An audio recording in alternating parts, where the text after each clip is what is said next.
By now, you've probably heard my magic wand story. It's a brand that's been part of my personal journey for more than 20 years. But no matter how many times I sing Magic Wand's praises, I'll never be able to fully capture the story of this incredible brand. Well, now journalist and author Kate Sloan just completed a limited audio series documenting the history and impact that Magic Wand has created over the last 56 years. It's called Making Magic. And the series chronicles Magic Wand's incredible brand story through interviews with nearly 40 experts, performers, business owners, educators, and fans. So I got a sneak preview of this series, and what I loved is that Kate weaves together snippets from all their interviews into this amazing story arc. She covers Magic Wand's journey from appliance store massager to its legendary influence on culture and sexual independence, and it's all just fascinating. The first episodes of Making Magic are available now at makingmagicseries.com or on all popular podcast platforms. Just search for Making Magic or visit makingmagicseries.com today.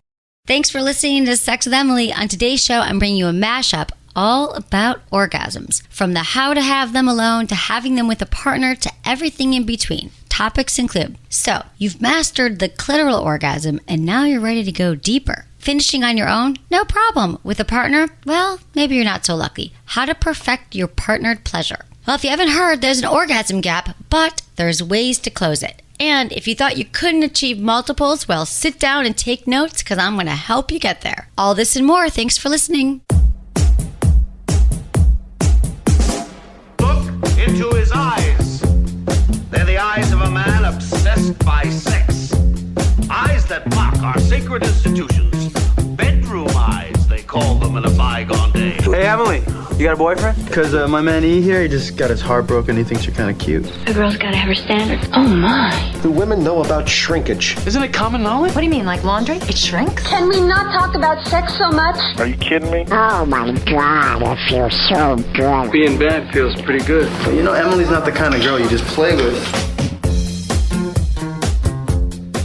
You're listening to Sex with Emily. We're talking about sex, relationships, and everything in between. For more information, check out everything at sexwithemily.com. I love when you subscribe. It helps us, helps you, helps the show, but we're having a contest. How about that? So all you got to do is send us a screenshot of you subscribing to the podcast and your review on iTunes or wherever you listen, Spotify, Google Play, SoundCloud, iHeartRadio, and just send that screenshot of you reviewing and subscribing or subscribing, both is great, to feedback at sexwithemily.com. Now, the contest ends tomorrow, March 20th, so get on it. We want to pick you as a winner. We're giving away good prizes. Also, follow us on all social media. It's at Sex with Emily across the board. Find me on SiriusXM Radio, Stars, Channel 109. I'm there Monday through Friday, 5 to 7 p.m. So you can listen, get a free subscription at sexwithemily.com/SXM. You get a free trial, which is awesome. All right, guys, enjoy the orgasmic show. Kay, she's 26 from New Jersey, and she's feeling frustrated with her sex life and is looking for tips to help her orgasm more often. Hey, Kay, thanks for calling. Hi, Emily. I'm so excited to talk to you. I'm excited to talk to you, too. I want to help you with this orgasmless sex life. I want to please get it on track. So tell me a little bit more about what's going on. So, okay, I don't have any problems orgasming myself. Okay.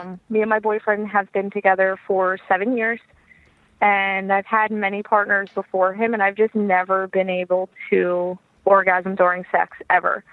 And it only happened with him one time, and that was when we probably did about 40 minutes of foreplay, so it was very extensive.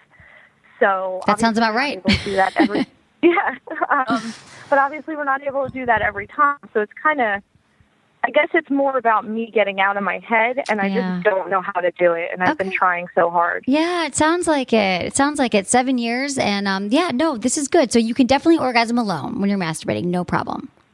Yeah, no problem at all. And how do you do that? Do you? Actually, for the most part, I'll either use toys, which I actually have the WeVibe. Nice. So I'll just use that solo. Which one? The Touch? I think it's the WeVibe 4. Oh, okay. The 4, the 4 Plus, or okay. Yeah, something like that. Or I'll just do it in the shower with like the shower head. Right. Okay.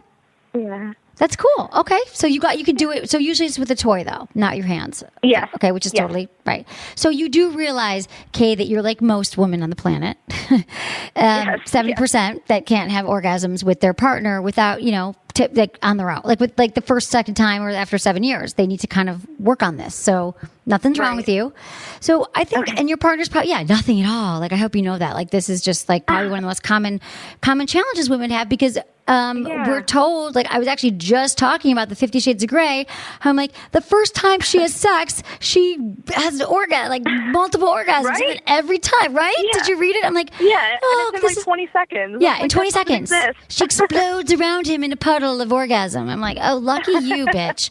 So, okay, so you're just like a lot of women, including myself. I was not able to orgasm until I worked on it with a partner. So I think that with your guy, so he's cool with it, right? He obviously knows that you haven't been able to orgasm during sex, during intercourse. Oh, yeah. Okay, and what have you tried using toys with him? I have. And actually, we tried to use the Vibe together, but I feel like that toy just doesn't, I don't know, it doesn't fit properly with the both of us. Like, it just doesn't work as like a couple toy for me. So I just feel like it doesn't fit correctly for us. I get it. And that's why they just came out with the Sync. But I'm not saying to go buy the new toy right now for this, but the Vibe Sync is actually just like the 4, but it's a toy that fits now everybody. Like, you can twist it and turn it and make it fit. I know the 4 didn't as well. But have you ever tried just like a clitoral vibe? Like, I was thinking about the Vibe Touch is a great one. That's when you said you had a toy, or what's the great handheld vibe that we've got right now? The Vibe. Yeah, the Rabbit Lay-On is a great one. The the Vibratex wand. The little wand is great. So anyway, I think that it just means that you need more clitoral stimulation during sex. And I understand why the 4 doesn't have enough power, I think, for you to hold on your clitoris during sex. That's just what you need. It sounds to me that you just, no matter what he could probably warm you up with oral. That time that you had sex for foreplay for 40 minutes, what did that include, that foreplay? The one time that it happened, you mean? Yeah. So we actually did couples massages, and he was doing like a lot of teasing. So I had like a blindfold on so that I wasn't able to see whatever he was about to do. And he actually made his own restraints for his bed. So I thought that was amazing. My God. Yeah. He just teased me I with just had an bunch orgasm. of different things. Right. No, so teasing. Okay, so you need that. Okay, this is so good. I'm so glad I asked this question. God. Because it sounds like you need that, like many people, you need that build up and that tension. And that was really hot for you, where he like touched you and then he kind of pulled back, right? And then he came towards you and then you didn't know what was happening and he was in control. Exactly. And so how can we kind of like, I think that, incorporate that into your sex life, or maybe he just like, it doesn't have to be a whole elaborate, maybe you didn't need the massage before for 10 minutes, but there's some kind of restraint play. And I'm not saying every single time, but like he could just use, also Sport Sheets makes these great Velcro cuffs. I have on my website that you could just like, literally they're ready to go, or the underbed restraints, they live under your bed and they're always there, like ready to use. Okay. So that would be one thing. So it sounds like what turns you on. So many women, because the teasing and the buildup is a huge part of arousal. So it sounds like you need some of that. That makes sense. And then having sex with them again, I would try using just like a little, you could even use a bullet vibe, like something like you just might need that extra stimulation on your clitoris just so you know that it can happen. But I think that what he was doing there with the teasing is going to help you. And then the other thing is you can also orgasm in the shower. Have you ever thought of taking a shower with him and using the shower head? So we had a couple times, and I don't know if it's just me being self-conscious, but I just cannot like pull the shower head down and just like do it myself. I think it's because maybe I've only orgasmed in front of him one time that I'm just so nervous about getting to that point with him, and it makes him feel like he's not doing a good job, and then I feel horrible. So I keep telling him it's not 100% like his responsibility, that it's like it's both of our responsibility. It is both. So he even did he feel bad in the shower because you didn't orgasm, or he just didn't even want to see that? Like, it's sometimes uncomfortable for guys to see a woman using like a toy or using the shower head because he's like, what am I doing? Is that what you're saying? Yeah. No, he's actually really comfortable with using toys. He actually bought me my first one. So, okay. So he's totally open to that.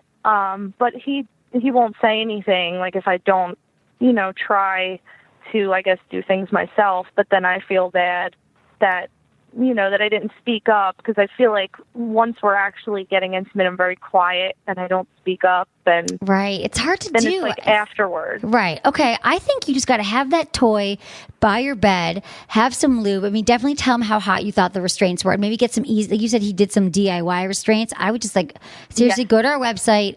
We have a store, Sex with Emily, and you just look up Sports Sheets, or there's a banner on our site. You can click through to their site and see everything. And they're like reasonably priced. They're like Velcro, like literally it's so easy. So maybe a little bit more of that. But then also, I would also say mutual masturbation. Have you guys ever, because you said you're uncomfortable like masturbating in front of him, but what if he's masturbating and you're masturbating and you're checking out what he's doing, he's checking you out, or maybe you're just getting into your own body and then you get more comfortable masturbating around him. That could be a good entree into that. So these are a few things you can play with. Okay. Yeah, I thought about that too, but I think it's just that self-conscious feeling that like I just can't jump ahead and do it. I just can't get out of my own head to stop being so self-conscious. Right. Okay. So getting out of your head is really just, honestly, it's focusing on your breath. So the second you start having those thoughts like, oh my God, I'm not going to come, because that can kind of be our own cock blocking ourselves, orgasm blocking ourselves, is that you go back to your breath. Go back to your breath and go back to breathing your breath like really far down into your pelvic floor, like really like deep breaths and just feeling it, because that's where like a lot of our energy is stored, and like pumping like your Kegel muscles, if that makes you feel good. And just like getting, like the second you have that thought, it's like training the mind to go back to whatever you're feeling in your body. You're like, okay, I'm having that thought. I might not orgasm. And then you go back to your breath and go back to like the sensations in your body. Like if you can keep going back to that, or if there's like a fantasy that you think about when you're masturbating, that could be a really good one too. Do you have a go-to fantasy? Okay. There's nothing wrong with that. I don't really have a go-to, but I can actually just kind of make up scenarios in my head, but I really don't have like a go-to. Okay, so if you're able to think of, fantasy is a huge part of arousal for women as well. That I think that, and even if it's not about your partner, like you don't need to give them play-by-play. It's not cheating. Whatever comes to mind, if you could just say, if you're having one of those thoughts, it's not going to happen, or self-defeating, think about a fantasy. Think about your breath. Like anything, the second that comes in your mind, transfer it back to your body or transfer it to a fantasy. And then your mind will be on board with the sex more. It's just a training. Oh, yeah. Yeah. Okay. Okay. Yeah, that's a really good idea. Yeah. Try that. Okay. Let me know how it goes. I know I'm saying that, but I really want people to let me know. I want you to have orgasms, but you will. I think it's like you're at the point, 7 years. This will happen for you, Kay. Like you've talked about it. You've got all the tools. You did it once. Like you're so not far from there. So. Okay. I hope so. Yeah, we've got this. Yeah. Thanks for calling. Well, thank you so much for all of your advice. Oh, you're welcome, Kay. Dear Emily, I'm currently in a long-distance relationship for a little over a year. We see each other every 2 to 3 months, and in my opinion, our sex life is amazing. We're extremely sexually compatible and love to incorporate new toys and positions to keep things spicy. The only real issue that arises after sex, he often asks me, "Did you come?" I cringe at that question. I suddenly feel self-conscious and don't know how to answer because honestly, I don't know if I came. This might sound silly, but is there a difference between having an orgasm and coming? I think he expects to see something more visual like squirting or a big explosion of cum. Because we don't see each other that often, it puts even more pressure on sex because we both want to pleasure the other one to the best of our abilities. I would love to squirt for him or visibly come for him so that he knows how much I enjoy the sex. But apparently, that's not how my body operates. So my questions are this. Do I have a dry vagina? Do I need to push my orgasms farther? Is having an orgasm and producing cum exclusively correlated, or is it normal to have an orgasm and not produce anything externally? I'm a big fan of the show, and I value your expert opinion. Savannah, age 25. Hi, Savannah. Okay, I like that you emailed me here because I so want to clear this up for you. When a woman has an orgasm, there's not fireworks, okay? Maybe in your head there are fireworks, but there's not like some explosion that's going to happen for a lot of women. So I think that you're meaning that he can visibly see. This is more of an issue with semantics than anything else. Because I read this twice. I'm like, wait, am I missing something here? Now, here's the thing. I'm with you. I don't like it when a guy says, first of all, I don't even like a guy says, when did you come? Did you come? Did you come? I appreciate that you want me to come, but I get that, like, first of all, it's a lot of pressure because you know that only 30% of women actually orgasm or come during intercourse. So it's really not that common. And it gives, we have a lot of pressure to actually come, I think. And in that moment, it makes me not want to. And it's like, you don't want to say no. You don't want to disappoint them. Like, this leads to women faking it and all that stuff. But here's the thing. The reason sending love to all you guys who've asked that. And I'm not saying that some women don't want you to ask that. I'm sending love to you because I understand that you guys are doing it because you care. Like, you want to know, did she orgasm? Am I a man? Like, did this happen? A lot of guys just have no idea. I want to say that they're clueless, but it's also really hard to tell. Like, with a guy, if he came, a lot of times we can see cum shoot out of his penis. Like, if you're wearing a condom, you take it off and it's filled with ejaculate, we know like what's happening, right? So you just might need to tell him in the moment, like, babe, I'm coming. Oh, I'm going to come. Because maybe you're quiet. Like, a lot of women, I think, might be kind of quieter during bed. And from what I've heard from a lot of guys, they kind of like it when you speak up. They want to know when you have an orgasm, or they want to know that you're enjoying it. So like moaning and just feeling it. I think a lot of women and men, we kind of get shut down when having sex. Like, we quiet our voices. We think that like moaning sounds weird or porn starry, or they're going to judge us. But if you kind of just don't give a shit what he thinks, and you're just going to let your body react to what you're experiencing in the moment by like moaning loudly, or just, I don't know. I think if you stop muffling the sounds, I'm having a feeling that you're a quiet sex girl. I'm just going to take a gander here. That if you start to play with it, not only will you be enjoying sex more often, because it's true that they say women who make, this is science again, women who make more noises during sex actually have more orgasms and tend to even enjoy it more. So there might be a part of you that's stifling it. That was the word I was thinking. If you're like stifling these noises, but also it'll turn him on, it'll turn yourself on, and then he'll know that you're having an orgasm. This idea that he needs some sort of visual display is something that I think you've like cooked up in your head here. And I don't think it's what he needs. I don't think he's waiting for you to squirt. That's a whole nother issue. But if you're worried, I just think you got to ask him, say, hey, babe, when you asked me if I came, are you asking if I had an orgasm? Because I definitely did, and I'm going to work on letting you know when it's happening. So, and yes, coming and orgasm is the same thing. I believe that that's what he's saying. Like, did you come? Did you orgasm? Like, typically guys go, did you orgasm, babe? They mean, did you come? That's what he's saying. And just so you know, you're completely normal. You don't have a dry vagina. A lot of women don't have these signs of orgasm through ejaculation unless they're squirting. And like I said, with men, they pretty much can tell if they came or not. So for women, the signs are your breath is quickening, you get flush, your clitoris becomes more engorged.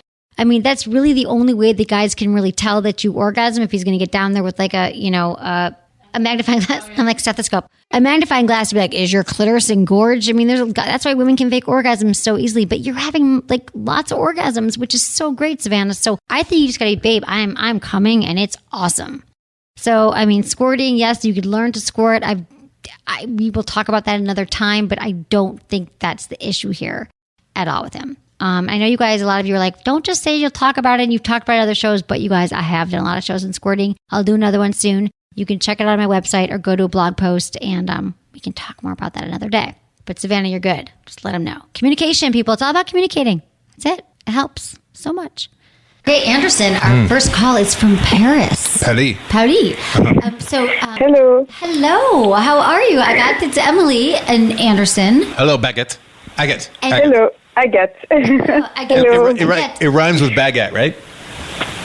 Well, baguette. Well, thank you. You're 25 years old. And tell me how I can help you. So, first of all, I'm very happy to be on your show. And so I've been dating a guy for, I would say, 6 months, and it's been very great. But, my problem is that I can't orgasm when he goes down on me, or he uses sex toys, or something like this. Whereas when I'm alone, I manage to orgasm. So I don't know why, and I don't know what I can do to... Because it's so frustrating for both of us. Okay. Well, I think, first of all, it's great that you can orgasm on your own, because this is a very common question we get asked. And because it's just not, orgasming with a partner is very difficult for most women. The majority of women have this challenge. So you're totally fine. I hate using the word normal, but it's normal.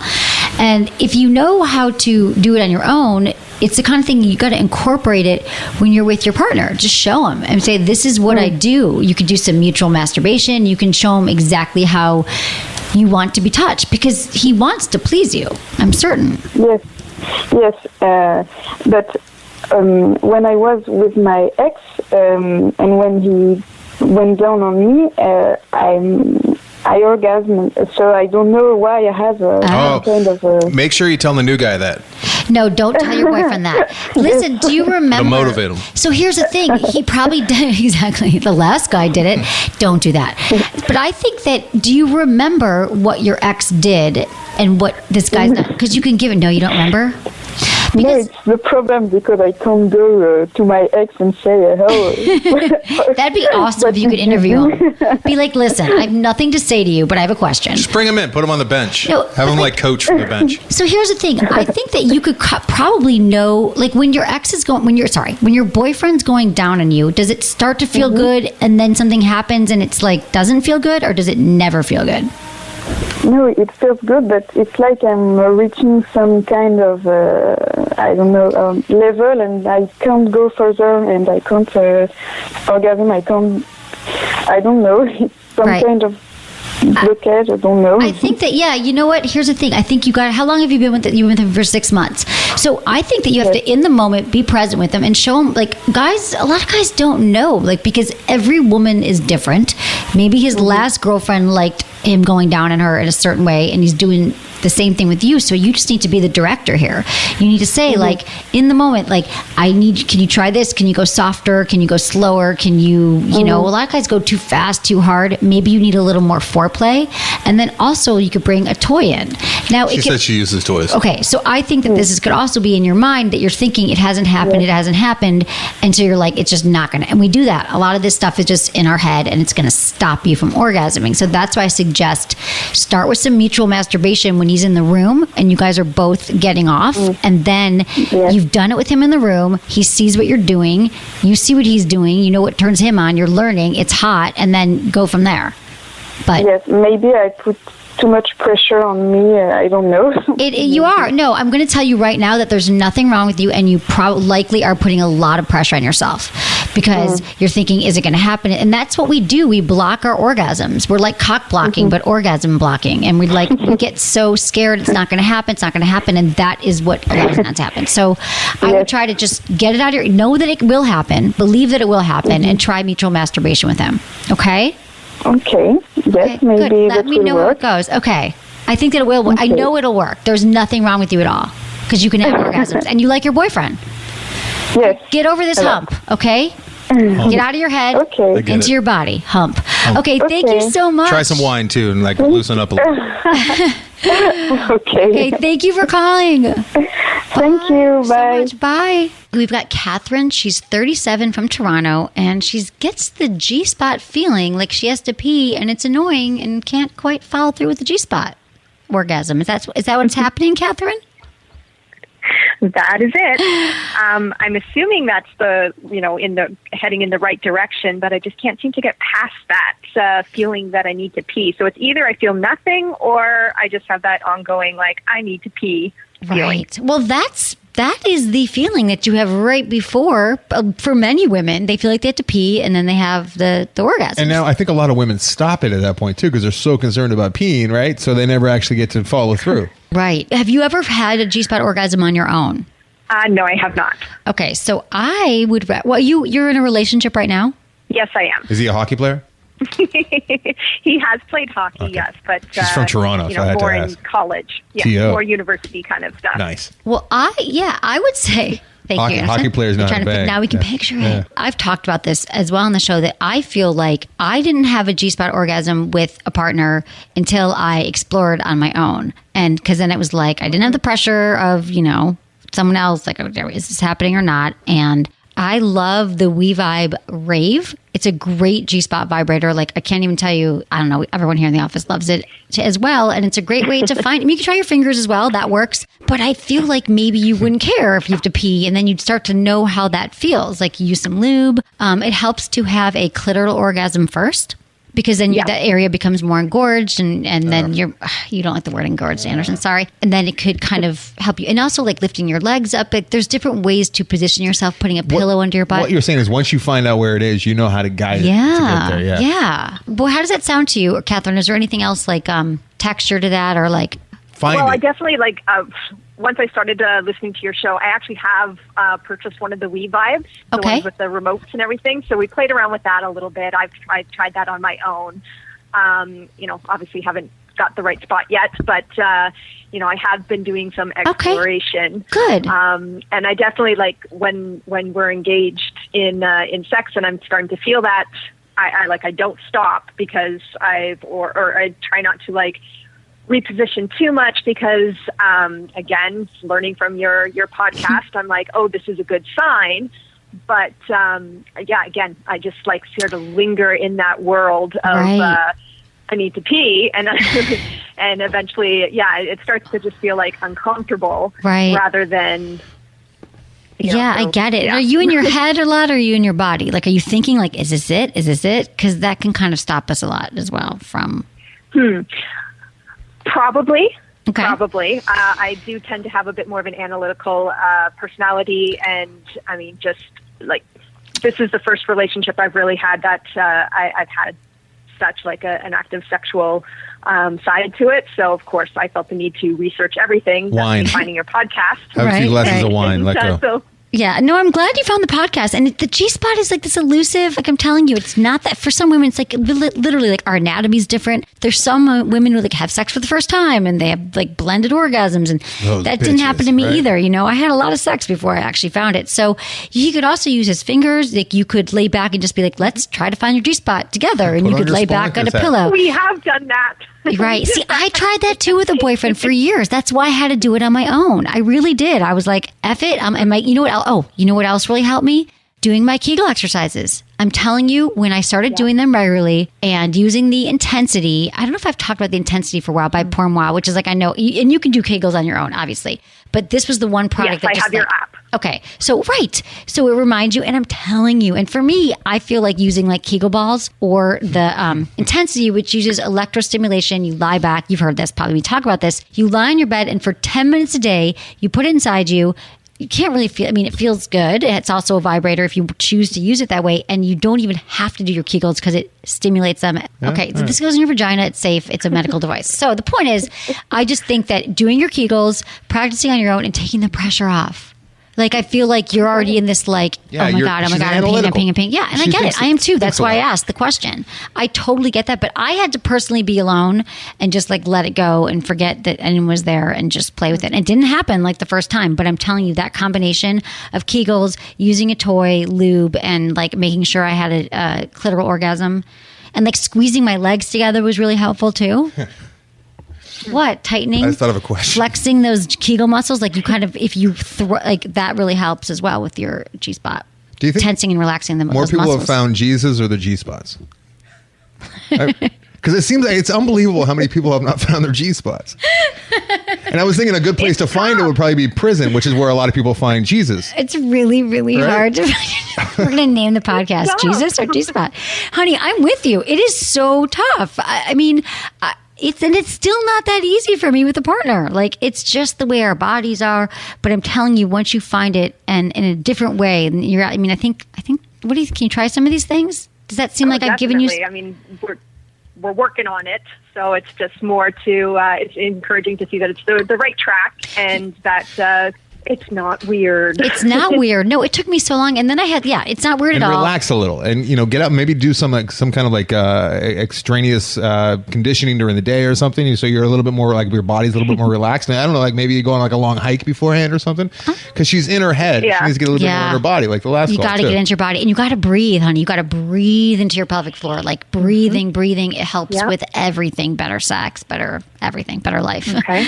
Yeah. So I think some of those things, take the pressure off yourself and do it. Go for it, sweetie. You got this. Okay. Let me know when you find it. Keep trying. Okay. Keep going, Catherine. Good luck. Thank you. Glass of wine. Thanks. Bye. Thanks. Thanks, Anderson. Thank you. All right, guys, we're going to take a quick break, and when we come back, even more orgasms.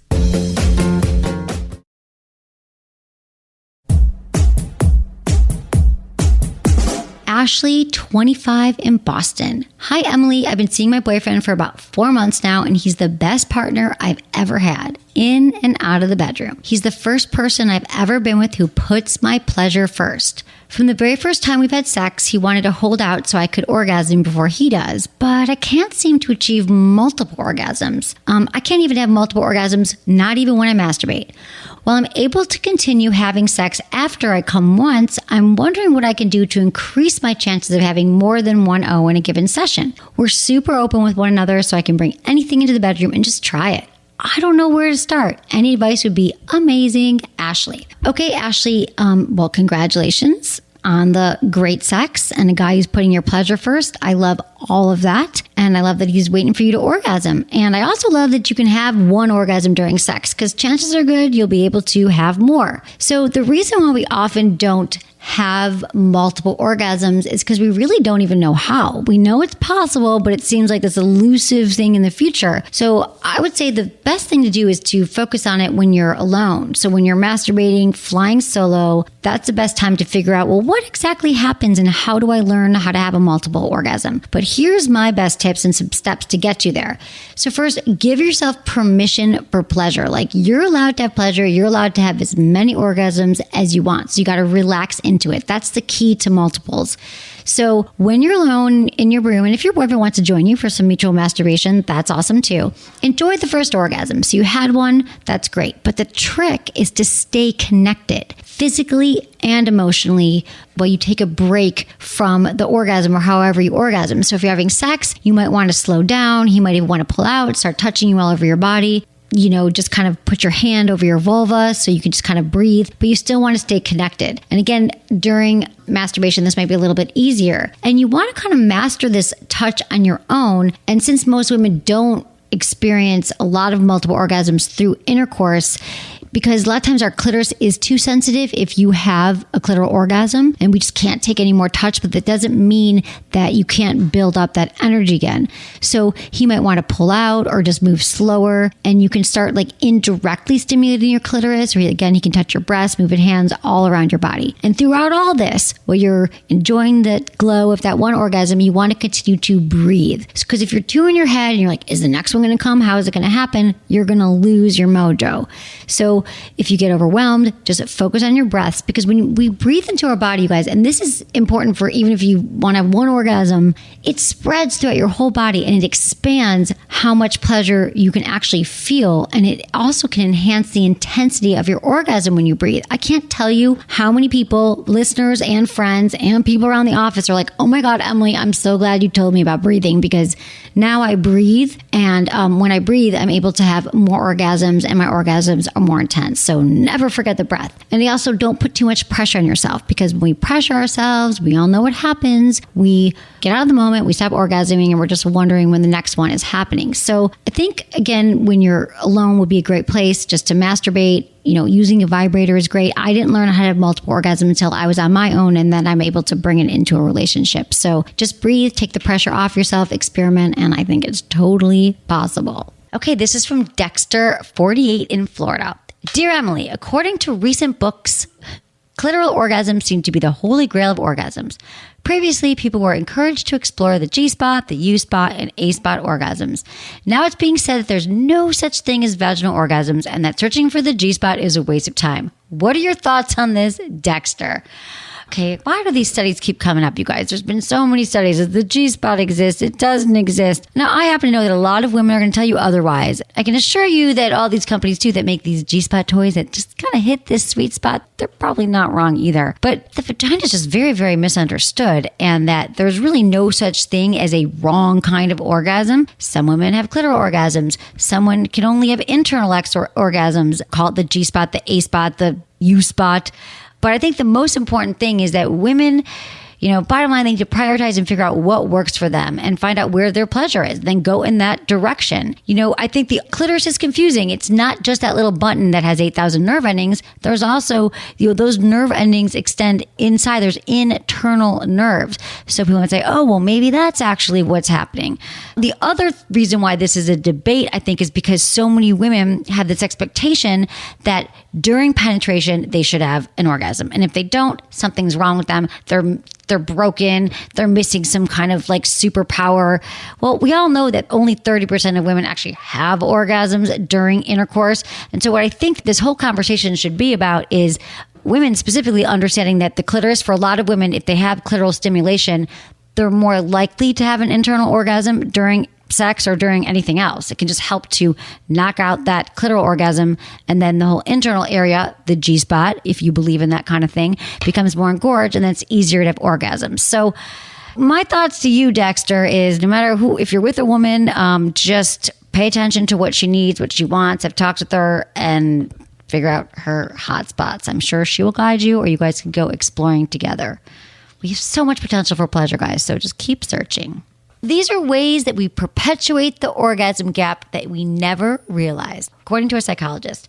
So I talk a lot about the orgasm gap in the sense of, God, men orgasm way more often than women. And also women need longer to achieve orgasm. And sex only lasts between 6 and 8 minutes typically in heterosexual couples. And women take about 20 minutes to orgasm, and there is a gap.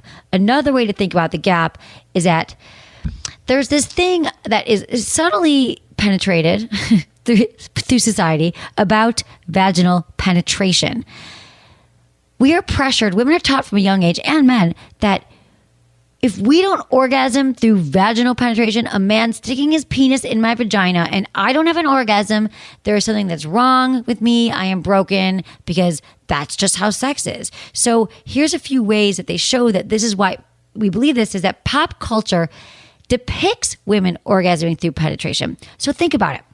Everything we've seen in porn, mainstream movies, there's a few seconds of thrusting, and all of a sudden, like, a woman's having an orgasm, and they roll over and everything's amazing. And so we believe that something is wrong with us if that doesn't happen. The other thing is, the proportion of women who orgasm through penetration is way overestimated. I mean, I've told you this, guys, many times, that only 30% of women can orgasm through penetration alone. And there's other studies that say it's only like 15%. Bottom line, women need their clitoris stimulated, you guys. It is a different deal. Because number 3 shows you here that, because the next point is female genitalia, since we can remember, in our lifetimes, have been defined by the vagina. So the socialization teaches women that we should orgasm through intercourse begins at that time in our lives when we are small children, and we're like, men have a penis and women have a vagina.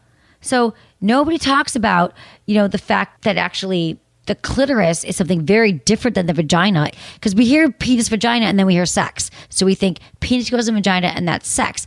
And this is kind of analogous to telling a child that the nose is for both eating and breathing, since the nose and the mouth are on the face, which kind of reminds me of like the vulva, which is the exterior to the vagina, and the internal. So you can see why we all just assume that the vagina is where the magic happens, when really for a lot of women, it's the clitoris, the vulva. And then finally, guys, I'm going to say it. This is true that male pleasure is simply valued over female pleasure. Again, this has to do with society. And this comes down to the way we have defined sex in a way that really favors male sexual pleasure over female sexual pleasure. And so in a study in the Journal of Human Sexuality, they found that 63% of college men, but only 44% of women received oral sex during their last hookups. So men are getting blowjobs left and right, and women not so much. So I think that we're always seeing, like, talking about the blowjobs. Women feel like they owe men oral sex, and guess what? That's really not the case. So let's close that orgasm gap, shall we? So you guys, listen. So I think you can see this really hit close to home, and I hope it really made you think about, wow, there is this gap. I have not been having the orgasms I want to have.